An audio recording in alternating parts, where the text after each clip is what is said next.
going on, everybody? It's TSJ. Welcome back to another install video. This is for Fire and Blood version 2.4.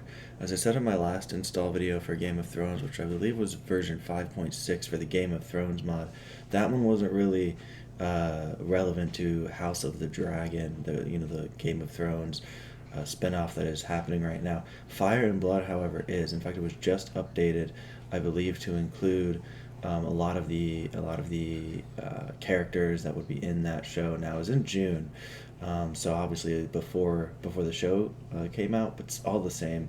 The Targaryens are in there, and of course this takes place before the events of the Game of Thrones mod. But there are custom campaigns, which I'll show you once we get there. So this is a really awesome mod. I would definitely recommend checking this one out.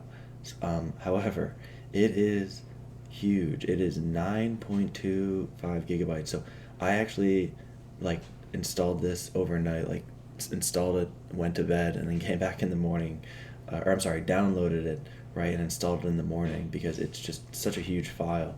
So you're gonna click download now, and mine again took like two hours maybe. I don't know why. I mean, I have pretty good internet, but either way, it's probably going to take quite a while. So once you do that, you go to your downloads. You will need a WinRAR, okay, or a file unpacker, and so you'll see it right here. All of the the data is just massive. It's crazy. And so what you're going to do is extract it to a specified folder, and so that is going to be your Steam apps, common Medieval 2 mods folder. Okay, make sure mods is the last. Click OK, and it's probably going to take. I think mine took like 15-20 minutes almost to copy everything over.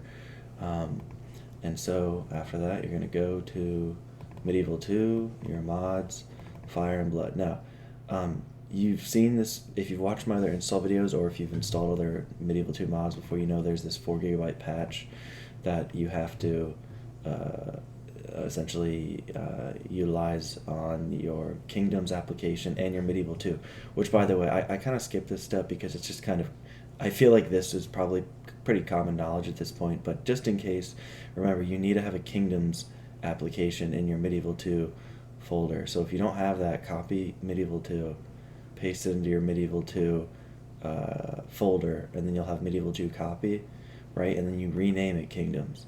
So anyway, after you click on the 4 gigabyte patch, you just essentially double click on the Kingdoms exe. You do that for both the Kingdoms and Medieval 2. Okay, and then it'll say, okay, you're great. You're all good to go. And so there's a batch file, and then there's an application. I believe I've only run it using the batch file. I don't know why the application is in here. And here you go. You are in the main screen. So really cool. Main menu, much different than a lot of Medieval 2 mods. And so what I was saying before about the campaign, so there's the War of Conquest, which is just kind of the grand strategy, grand campaign. You've got the Dothraki, the Undead, right, Free Folk, really awesome. And then you've got the Fire and Blood campaigns, which looks like they are more custom campaigns. Okay, so you've got like the Winds of Winter, which a lot of these take place before, during, and after the events of Game of Thrones. Like Winds of Winter takes place during the Game of Thrones series, right, season 7 and 8, I believe. Robert's Rebellion, of course, really awesome. So that you see why it's almost 10 gigabytes. But have fun with it. If you run into any issues, let me know down in the comments below, and I'll see you all next time.